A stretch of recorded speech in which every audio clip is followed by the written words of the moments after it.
Hello everyone and welcome to this video. तो आज की वीडियो में हम बात करेंगे टारगेट्स कैसे सेट करने हैं एंड ड्रॉ ऑन लिक्विडिटी क्या होती है, ड्रॉ ऑन लिक्विडिटी को हम कैसे डिटरमिन करें एंड कैसे जब प्राइस किसी मल्टीपल पीओवाइज के बीच में होता है तो हम उस टाइम पर कैसे ट्रेड करें। थोड़ी लंबी भी हो सकती है वीडियो, तो एंड तक ज़रूर देखना, काफ़ी कुछ सीखने को मिलेगा। तो स्टार्ट करते हैं, पहले मल्टीपल पीओवाइज की बात करते हैं कि जब प्राइस किसी मल्टीपल पीओवाई के बीच में घूम रहा होता है तो उस टाइम पर कैसे ट्रेड करें। तो यहाँ पर जैसे आप देख सकते हो, यहाँ पे प्राइस एक 15 मिनट का बुलिश पीओआई में था यहाँ पर, एंड उसी के साथ साथ प्राइस ने बुलिश पीओआई पे टैप करके क्या करा था, एक बियरिश पीओआई भी क्रिएट कर दिया था। तो यहाँ पर हमारे पास दो वर्किंग पीओआई हो जाते हैं कि पहला पीओआई हो गया, पहला पीडी एरे हो गया, प्राइस ने इस बुलिश एफवीजी को रिस्पेक्ट करा एंड ऊपर गया। बट यहाँ पर उसके बाद क्या हुआ, यहाँ पर आप देख सकते हो कि प्राइस ने ये एक और बियरिश एफवीजी क्रिएट कर दिया, एंड बियरिश एफवीजी को क्रिएट करने के बाद प्राइस कैसे उसको टैप करके नीचे कंटिन्यू करता जा रहा है। अब यहाँ पर बात आती है कि यहाँ पर कैसे हम ट्रेड करें। यहाँ पर हमें लगेगा कि पहले बुलिश पीडी एरे वर्क कर रहा है, प्राइस ऊपर जा रहा है, लेकिन यहाँ से हम अपसाइड की ट्रेड में बैठे होंगे तो यहाँ पे हमारा स्टॉप चला जाएगा। तो यहाँ पर हम कैसे करें, तो यहाँ पर देखो बात आती है आपकी मल्टीपल पीडी एरे, या फिर हम कह सकते हैं मल्टीपल कॉन्फ्लुएंस। यहाँ पर आप देख सकते हो कैसे एक ऊपर से रिजेक्शन आई थी, वॉल्यूम इम्बैलेंस था एंड एफवीजी था, तीन तीन पीडी एरे आपके यहाँ पर फॉर्म हो रहे थे। तो ये एरिया जो हो जाता है आपका, ये एरिया काफ़ी स्ट्रॉन्ग एरिया हो जाता है as compare to this stand alone FVG. तो यहाँ पर आपको ये चीज़ें थोड़ी बहुत नोटिस करनी पड़ेगी आपको हर जगह कि जहाँ पर आपका जोन है या उसके ऑपोजिट साइड या वो किसी और डायरेक्शन में या किसी और प्राइस की रेंज में मल्टीपल पीडी एरेज के का कोई कॉन्फ्लुएंस है कि नहीं है, वो आपको नोटिस करना पड़ेगा। तो जैसे हमने यहाँ पर नोटिस करा कि यहाँ पर मल्टीपल कॉन्फ्लुएंस थे, फर्स्ट एफवीजी, सेकेंड आपका वॉल्यूम बैलेंस एंड ये थर्ड एक रिजेक्शन ब्लॉक। अगर मैं आपको यहाँ पे रिजेक्शन ब्लॉक का एम भी दूँ तो आप देख सकते हो कैसे रिजेक्शन ब्लॉक के एम से मीन थ्रेशोल्ड से प्राइस कैसे रिजेक्शन ले रहा है, ब्यूटीफुली डाउन साइड कंटिन्यू कर रहा है। अब इसको कैसे ट्रेड करें हम, 1 मिनट पे हम शिफ्ट करते हैं। अब देखो बात आती है मल्टीपल कॉन्फ्लुएंस की। अगर आपकी 1 मिनट में ही चार्ट ट्रेडिंग अच्छी होगी तो आपको 1 मिनट पे ही पता चल जाएगा कि प्राइस क्या चीज़ फॉलो करेगा, क्या चीज़ नहीं करेगा। ये वो हमारा 15 मिनट का फेयर वैल्यू गैप है। अब यहाँ पर आप देखो, यहाँ पे प्राइस ने एज सच ऐसा कुछ क्लियर सेटअप नहीं बनाया था, सिर्फ और सिर्फ यहाँ पर एक मार्केट स्ट्रक्चर शिफ्ट दिया था एंड उसके बाद डिस्प्लेसमेंट आई थी, बिल्कुल आई थी। यहाँ पर अब ऐसी डिस्प्लेसमेंट में क्या हुआ, यहाँ पे एक दो तीन चार ब्रेकअवे गैप प्राइस ने क्रिएट करे, चार ब्रेकअवे गैप स्मार्ट मनी ने क्रिएट करे एंड टैप एक में भी नहीं करा। तो अकॉर्डिंग टू रूल्स आपकी यहाँ पर कोई भी एंट्री नहीं बनी। चलो ठीक है, एंट्री हमारी मिस हो गई। अब हम एक्सपेक्ट करेंगे कि यहाँ पर प्राइस दोबारा नीचे आए एंड हम वहां से फिर एंट्री करें। बट यहाँ पर आप देखते हो कि प्राइस ने एक एफवीजी क्रिएट कर दिया, प्लस ये रिजेक्शन ब्लॉक का जो एम्प्टी था प्राइस ने, आप नाउ एल्गोरिथमिक सिग्नेचर की मैं बात करता हूँ हमेशा, आप वो यहाँ पर नोटिस करो। ये 15 मिनट का रिजेक्शन ब्लॉक था, 1 मिनट पे भी सेम रिजेक्शन ब्लॉक है। अब आप यहाँ पे इसके मीन थ्रेशोल्ड के पास देख सकते हो कैसे प्राइस उसको रिस्पेक्ट कर रहा है, कैसे 1 मिनट की कैंडल ने उसको, उसकी बॉडी भी क्लोज नहीं हुई है वहां पर। तो ये चीज आप नोटिस कर सकते हो, देखा आपने यहाँ पर कैसे उसको ब्यूटीफुली रिस्पेक्ट करा एंड प्राइस वहां से नीचे कंटिन्यू करने लग गया। अभी तक हमारा व्यू यही है कि हम यहाँ से अपसाइड की बाइंग प्लान करेंगे, बट यहाँ पर उसके बाद क्या होता है, 15 मिनट का एफबीजी रिजेक्शन ब्लॉक से ब्यूटीफुली रिस्पेक्ट करा एंड वहां से कंटिन्यू करा नीचे। यहाँ पर प्राइस ने क्या करा, एक ब्रेकर ब्लॉक क्रिएट कर दिया, breaker block with FBG. No, breaker block with FBG जैसे मैंने कितनी बार कहा है कि बहुत ही पावरफुल पीडी एरे है, एंड मेरे लिए breaker block plus FBG ICT का सबसे पावरफुल पीडी एरे मैं मानता हूँ उसको। तो यहाँ पर breaker block plus FBG create करा एंड प्राइस उसके बाद नीचे आया। आप देखो यहाँ पर दो टाइप के ट्रेडर आ जाते हैं यहाँ पर। पहले ट्रेडर आते हैं जिनकी बाइंग का व्यू है, वो यहाँ से बाइंग प्लान करेंगे एंड ब्यूटीफुली इंजॉय कर रहे होंगे, उनको लग रहा होगा कि अच्छा मूव आ रहा है। बट यहाँ पर फिर आते हैं हम सेलिंग सेलर्स, तो जिसने इस ब्रेकर ब्लॉक से एंट्री प्लान करी होगी एंड हम यहाँ से एंजॉय करते हैं फिर। तो ये चीज़ आपको 1 मिनट का टाइम फ्रेम बहुत ही क्लियर तरीके से आपको बता देगा कि मार्केट किस डायरेक्शन में जाना चाहता है। जिस डायरेक्शन का भी आपका व्यू होगा, प्राइस उस डायरेक्शन में आपको एक क्लियर एंट्री, क्लीन एंट्री का चांस जरूर देगा। ऐसा मैं नहीं कह सकता कि हाँ 10 आउट ऑफ 10 टाइम्स आपको एंट्री का चांस देगा। होता है एक दो बारी मार्केट अगर ज़्यादा हरी में होगा, स्मार्ट मनी अगर ज़्यादा ही जल्दी में होगी, तो होता है कभी कभार प्राइस बहुत स्ट्रांगली डिस्प्लेस कर जाता है, बहुत स्ट्रॉन्ग डिस्प्लेसमेंट आ जाती है प्राइस में, एंड आपको जो एक परफेक्ट एंट्री, अगर मैं बोलूँ परफेक्ट एंट्री का जो मौका है वो नहीं मिल पाता। आपको फिर एक तरीके से एक कंटिन्यूएशन ट्रेड लेनी पड़ जाती है, रिवर्सल ट्रेड ना मिलने के चक्कर में। तो यहाँ पर है, अब देखो प्राइस ने दोनों साइड डिस्प्लेस करा, अप साइड भी एंड डाउन साइड भी।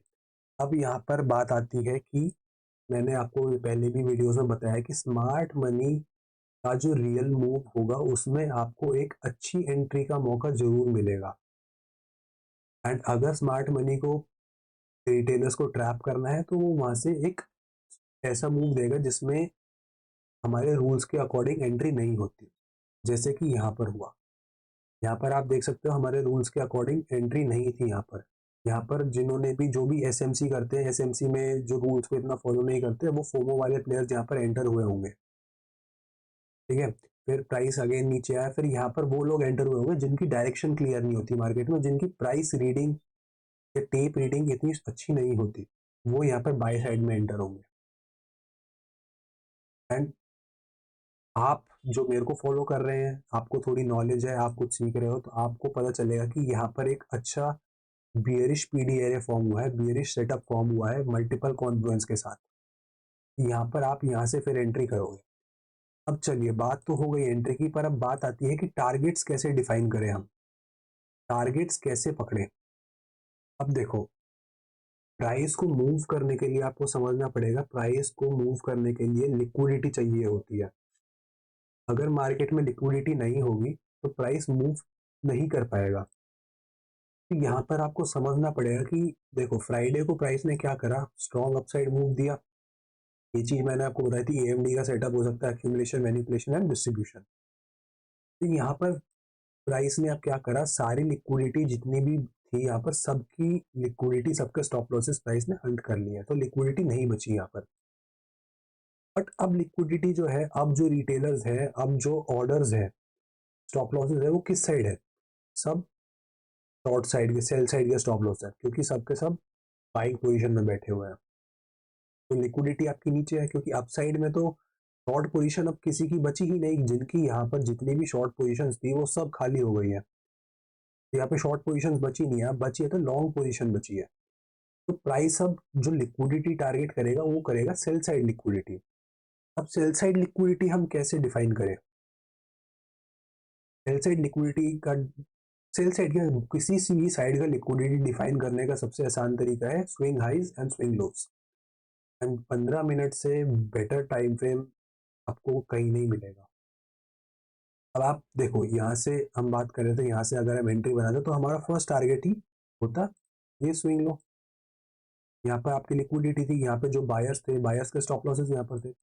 चलिए, उसके बाद प्राइस नीचे आ जाता है एंड यहाँ पे अगला स्विंग लो हमारे पास कहाँ है, अगला लिक्विडिटी पूल कहाँ है हमारा, ये है हमारा अगला नेक्स्ट लिक्विडिटी पूल।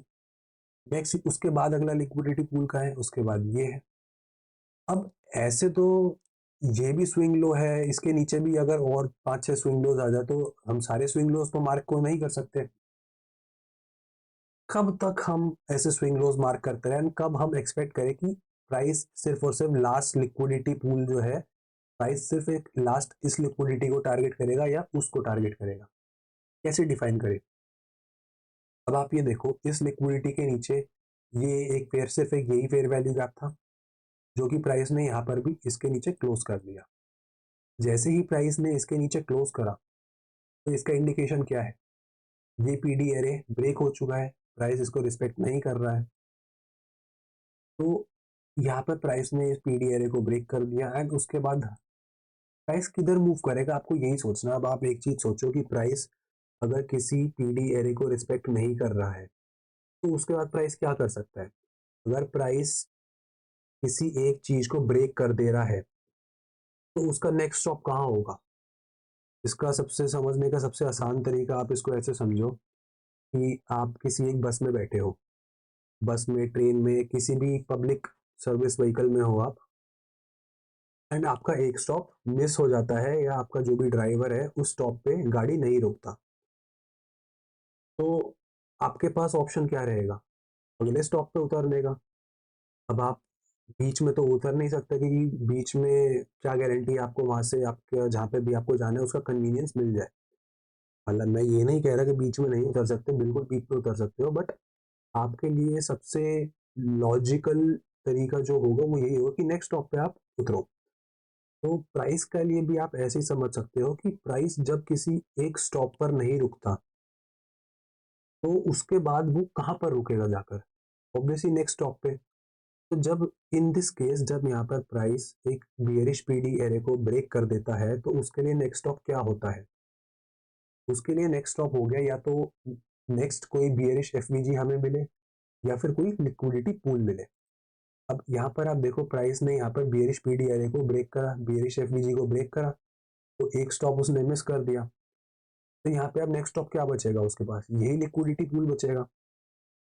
तो प्राइस आता है नीचे एंड इस लिक्विडिटी पूल को भी हंट कर देता है, अगले दिन की ओपन होते ही प्राइस हंट कर देता है।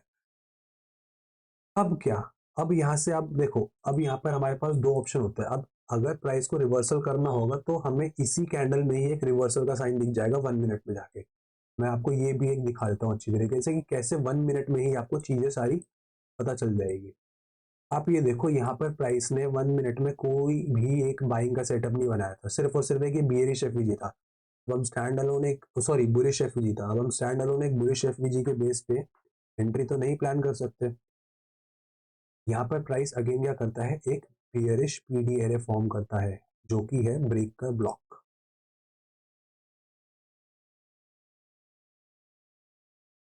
मतलब आपको 15 मिनट की कैंडल खत्म होने से पहले, 15 मिनट की कैंडल क्लोज होने से पहले ही आपको डायरेक्शन पता चल गई मार्केट की। कैसे पता चली, यहाँ पर आप देखो 9:15 मार्केट ओपन होती है, 9:15 से 9:30 आपकी बनेगी पहली 15 मिनट की कैंडल। यहाँ पे आपको सेटअप की एंट्री कहाँ मिल गई, 9:28 पे मिल गई एंट्री। अब चलिए ठीक है, आपने यहाँ से एंट्री बना ली, बट अब टारगेट कहाँ तक का रखे, यहाँ पे आपको पता चल गया कि प्राइस ऊपर नहीं जाना चाह रहा। तो अब यहाँ से नेक्स्ट टारगेट क्या होगा, नेक्स्ट टारगेट अगेन, अब आप मेरे को खुद बताओ ना, अगर नेक्स्ट टारगेट यहाँ पे हमारा जो ये स्टॉप था, अब प्राइस ने ये स्टॉप पे भी नहीं रुकना चाहा, प्राइस सोच रहा है कि वो और नीचे जाए, तो उसके लिए अगला स्टॉप क्या होगा, ये लिक्विडिटी पूल होगा। एंड इस लिक्विडिटी पूल के नीचे ये इतना बड़ा एफबीजी है, तो हम यही एक्सपेक्ट करेंगे कि प्राइस इस लिक्विडिटी को हंट करके इस फेयर वैल्यू गैप में पॉज ले एंड यहाँ से अपसाइड कंटिन्यू करें। फिर यहाँ से आप देख सकते हो कैसे प्राइस ब्यूटीफुली इस लिक्विडिटी पूल को हंट करता है एंड 1 मिनट में भी अगर मैं आपको दिखाऊं तो प्राइस आप देख सकते हो यहाँ से कैसे आपने ब्यूटीफुली यहाँ पे ऑलमोस्ट 100 पॉइंट्स, 106 पॉइंट्स का मूव आप कैप्चर कर सकते थे। अब बात आती है इस फेयर वैल्यू गैप से हम एक्सपेक्ट करेंगे कि प्राइस अपसाइड मूव करे, बिल्कुल एक्सपेक्ट करेंगे। तो अब मैं अगर इस फेयर वैल्यू गैप को मार्क करूं एंड यहाँ पर हम 1 मिनट में चल के देखते हैं,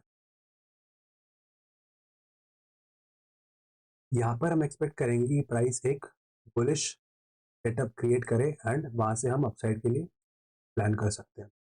तो ये प्राइस ने क्या करा, पूरा एफवीजी फिल कर दिया, ऑलमोस्ट 95% फेयर वैल्यू का फिल कर दिया। एंड यहाँ पे प्राइस ने उसके बाद एक बुलिश सेटअप क्रिएट करा जो कि था आपका bullish FVG, sorry bullish breaker block plus FVG. तो यहाँ पर देखो प्राइस ऊपर गया, ऊपर गया एंड कितनी देर बाद नीचे आ रहा है, यहाँ पे क्रिएट करा था 10:42 एंड एंट्री हमें मिल रही है 10:11:28, ऑलमोस्ट 40 मिनट बाद। तो थोड़ा सा डाइसी सिचुएशन हो जाती है ये। एक तो देखो टाइम भी, आप स्पेशली देखो टाइम 11:20 11:30 के आसपास टाइम हो रहा है। ये टाइम जो होता है इस टाइम पर, जैसा मैं मानता हूँ, स्मार्ट मनी या एल्गोरिदम्स जो होते हैं इतने एक्टिव नहीं होते इस टाइम पर। हर किसी मार्केट के सेशंस होते हैं, एएम सेशन, पीएम सेशन। जैसे फॉरेक्स मार्केट में आप am session, lunch session, PM session होता है। एंड वैसे ही मैं मानता हूँ कि इंडियन मार्केट्स में भी am session and PM session होते हैं। तो यहाँ पे अकॉर्डिंग टू मी, जैसा मेरे को लगता है, एएम सेशन हमारा होता है आपका 9:15 से 10:30 10:45 लास्ट। 10:45 तक अगर मेरे को कोई ट्रेड मिली तो मैं उस ट्रेड को लेता हूँ एंड एक्सपेक्ट करता हूँ टारगेट अचीव करने का। बट 10:45 टू 12 और 12:30, ये जो 2 घंटे का टाइम है, इस 2 घंटे के टाइम में मैं 90% ट्रेड्स नहीं लेता हूँ, अनटिल अनलेस बहुत ही ज़्यादा क्लीन सेटअप हो। क्योंकि इस टाइम पे क्या होता है, इस टाइम पे मूव्स जो आते हैं बहुत ही छोटे छोटे मूव्स आते हैं और क्लीन या क्लियर मूव्स नहीं होते। तो यहाँ पर देखो, यहाँ पर अब दो सिचुएशन आ जाती है। अब ऐसे टाइम पे हमें यही लगेगा कि स्ट्रॉन्ग कॉन्फ्लुएंस है। एक तो हायर टाइम फ्रेम का पीओआई आपके पास, उसके बाद लोअर टाइम फ्रेम पे आपको बहुत ही अच्छा सेटअप बन रहा है, बिल्कुल अच्छा सेटअप है आपका, breaker block plus FEG and price आके यहाँ पर ब्यूटीफुली रिस्पेक्ट भी कर रहा है। जो मैं एल्गोरिथमिक सिग्नेचर की हमेशा बात करता हूँ, यहाँ पे प्राइस ब्यूटीफुली शो कर रहा है। अगर हम यहाँ से एंट्री भी बनाते हैं, इस कैंडल में भी अगर हम एंट्री बनाते हैं एंड इसके नीचे स्टॉप लॉस रखते हैं, तो स्टॉप लॉस बिल्कुल जाता एंड स्टॉप लॉसेस जाएंगे। आप कभी भी मार्केट में 10 में से 10 एंट्रीज प्लान करोगे और 10 के 10 आपके टारगेट्स हो, ऐसा कभी नहीं हो सकता। इस मार्केट में कोई भी परफेक्शन नहीं कर सकता। तो स्टॉप लॉसेस आपको सहन करने पड़ेंगे। तो यहाँ पे हमारा पहला स्टॉप लॉस जाता है, बट इसको हम कैसे अवॉइड कर सकते थे? जैसे मैंने आपको बताया, time time and price, time and price theory जो है वो एक बहुत ही इंपॉर्टेंट एस्पेक्ट हो जाता है। अगर यही चीज, यही यहाँ पे भी देखो, हालांकि 10:42 हो चुका था, बट यही चीज अगर 2-4 मिनट में ही टैप होके ऊपर चला जाता तो हालांकि थोड़ा सा स्ट्रॉन्ग एक कॉन्फ्लुएंस हो जाता इसके कंपैरिजन में। हालांकि टाइम यहाँ पर भी थोड़ा सा एक्सीड कर चुका था एएम सेशन को, बट अगर ये यहाँ से इधर ही टैप करके ऊपर कंटिन्यू करता तो कह सकते थे कि प्राइस पहले इस लिक्विडिटी लेवल को लेके फिर साइडवेज हो एंड पीएम सेशन में अपसाइड कंटिन्यू करे। बट अनलाइक यहाँ पर नहीं हुआ। तो ये हमारा फर्स्ट साइन हो गया था कि प्राइस इस एफपीजी को रिस्पेक्ट नहीं करेगा। अब यहाँ पर फिर प्राइस ऊपर गया। कब गया ऊपर?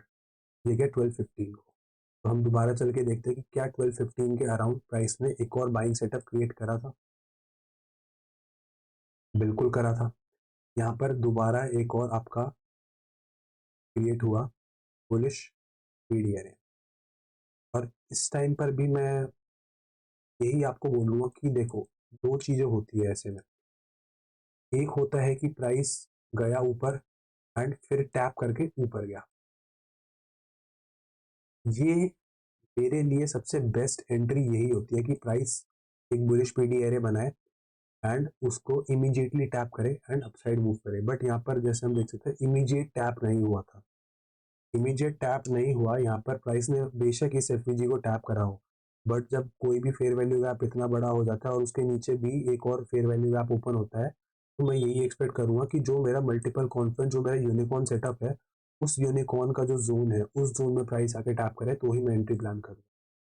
क्योंकि ऐसे में प्रीमियम में स्टॉप लॉसेस प्लेस करना बहुत डिफिकल्ट हो जाता है। तो यहाँ से आप देख सकते हैं, जैसे ये पीडीआरए फॉर्म हुआ 12:26 को, प्राइस ऊपर गया एंड उसके बाद प्राइस टैप करने आता है 12:47, ऑलमोस्ट 20 मिनट बाद।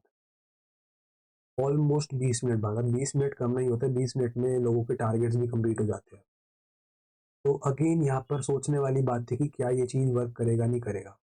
अब देखो, इस चीज़ में कोई क्लियर कट आंसर नहीं है। इस चीज़ ऐसी ट्रेड्स में आपके इंस्टिंक्ट पे आपको वर्क करना पड़ेगा कि क्या आप ये ट्रेड लेना चाहोगे या नहीं लेना चाहोगे। रूल्स के अकॉर्डिंग बिल्कुल हाँ, एंट्री बिल्कुल बनानी चाहिए रूल्स के अकॉर्डिंग। तो ए प्लस आपका बुलिश सेटअप है, ए प्लस सेटअप है बिल्कुल। प्राइस ने आपके जोन में टैप भी करा है एंड टाइम भी ऑलमोस्ट अब ठीक हो चुका है। जो मैंने आपको बताया 12:30 12:45, प्राइस भी ऑलमोस्ट 12:46 पे टैप कर रहा है। तो टाइम परफेक्ट टाइमिंग है हमारी पीएम सेशन के लिए। तो यहाँ पर आप अपने इंस्टिंक्ट से थोड़ा बहुत इंस्टिंक्ट्स को भी यूज करना चाहोगे इस टाइम। एंट्री लेंगे, again stop loss hit, entry लिया, स्टॉप लॉस हिट।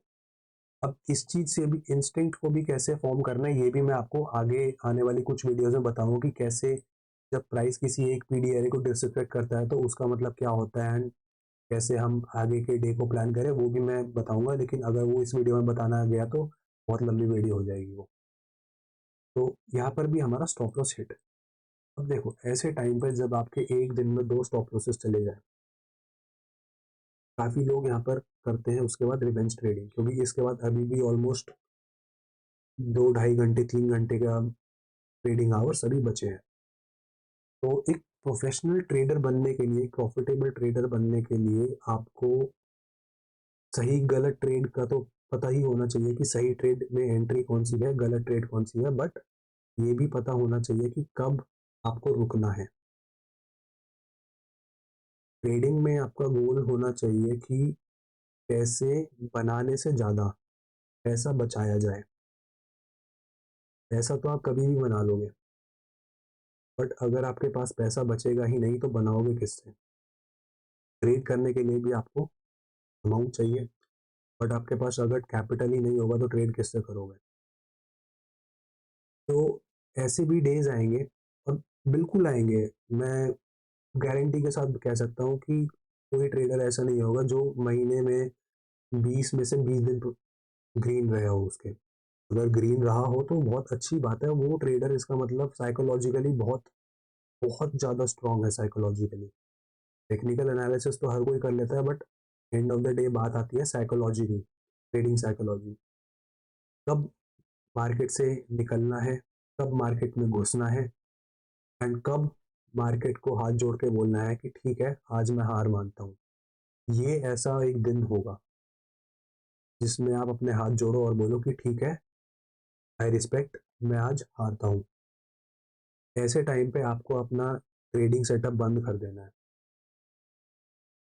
तो उसके बाद प्राइस यहाँ पे वापस नीचे कंटिन्यू करेगा। एक और हमारे पास एक एफवीजी यहाँ पर आ जाता है। इस एफवीजी में भी प्राइस ने, अब देखो अगेन, अब यहाँ पर बात आती है ऑर्डर फ्लो की। ऑर्डर फ्लो तो स्टार्टिंग से ही बियरिश है।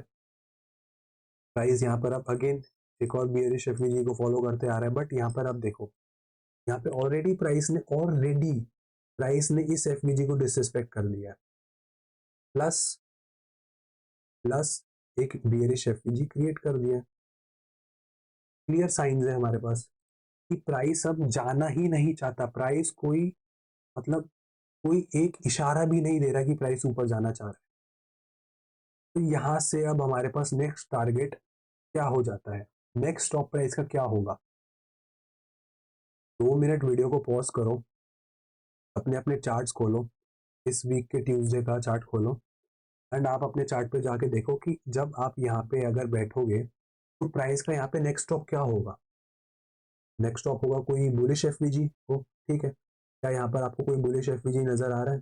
बिल्कुल नहीं। अगर कोई एफवीजी नहीं है तो नेक्स्ट स्टॉप क्या होगा? Liquidity pool. बिल्कुल, ये लिक्विडिटी पूल आज प्राइस ने हंट कर दिया एंड यहाँ पे प्राइस ने क्रिएट करा high resistance liquidity run, HRLR। मैं अगर यहाँ पे लिख दूँ HRLR,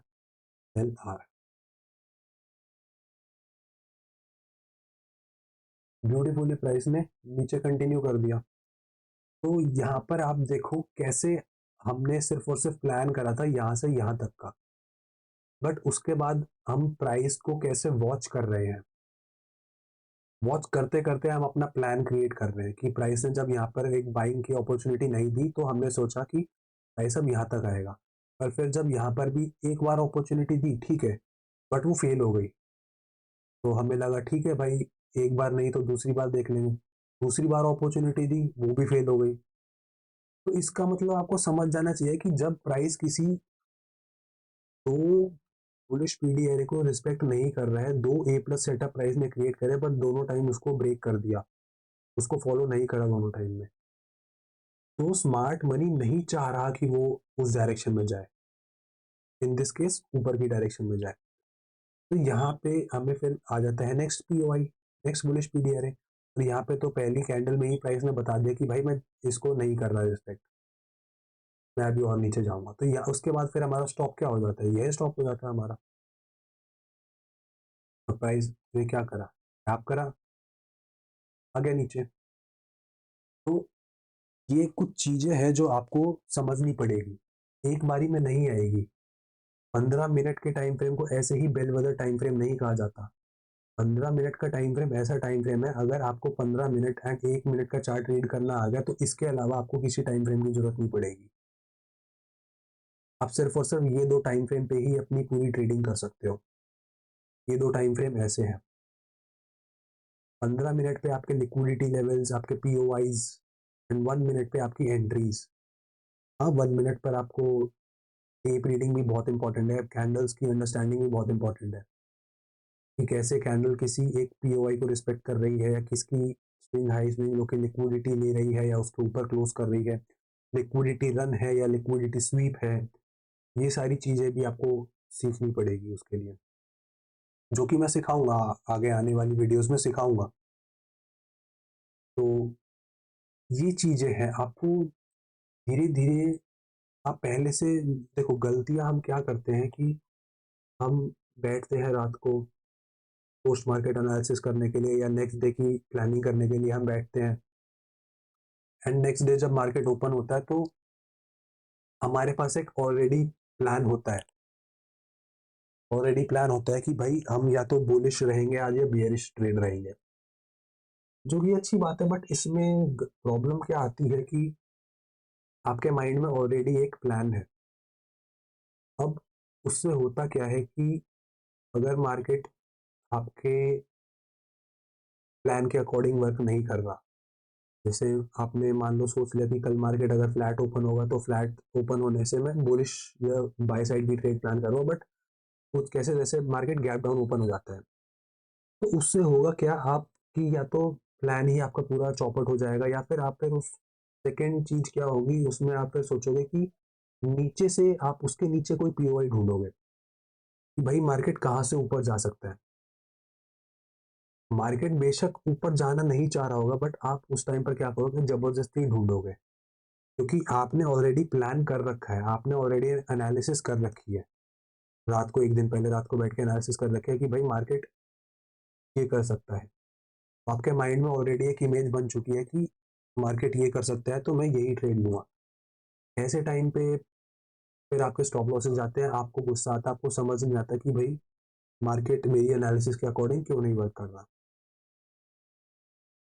तो ये प्रॉब्लम आती है। सबसे बेस्ट यही है, रात को एनालिसिस आप ना करो। एनालिसिस करें तो कब करें, प्री मार्केट ओपन होने के बाद जो आपको 7-8 मिनट मिलते हैं, 9:07 से लेकर 9:15 के का जो टाइम मिलता है आपको, वो टाइम आपके लिए सबसे बेस्ट है एनालिसिस करने के लिए। क्यों बेस्ट है, क्योंकि उस टाइम पे देखो होता क्या है, आपको एक पता चल जाता है कि मार्केट ओपन किधर हो रहा है, तो आपके पास अभी और कोई प्लान नहीं है। अब आप उस ओपन प्री ओपन से आप एक आइडिया लगा सकते हो कि भाई यहाँ से प्राइस कहाँ जा सकता है। अगर यहाँ जा सकता है तो क्या आपके पास उस डायरेक्शन को ऊपर या नीचे भेजने के लिए कोई पीडी एरे है, अगर है तो आप फिर वहां से प्लान करो ट्रेड अपनी। तो इससे आप क्या रहोगे, न्यूट्रल प्लान रहेगा आपका, आपके माइंड में कोई प्री प्लान्ड डायरेक्शन नहीं रहेगी, न्यूट्रल डायरेक्शन में आप बैठे रहोगे। और मार्केट में न्यूट्रल रहना बहुत इंपॉर्टेंट है। तो आई होप आपको ये चीज़ें समझ आई हो, वीडियो अच्छी लगी हो, एंड कुछ नया चीज़ सीखने को मिला हो। अगर वीडियो पसंद आई हो तो लाइक, सब्सक्राइब और कमेंट जरूर करना। तो all the best and thank you for watching.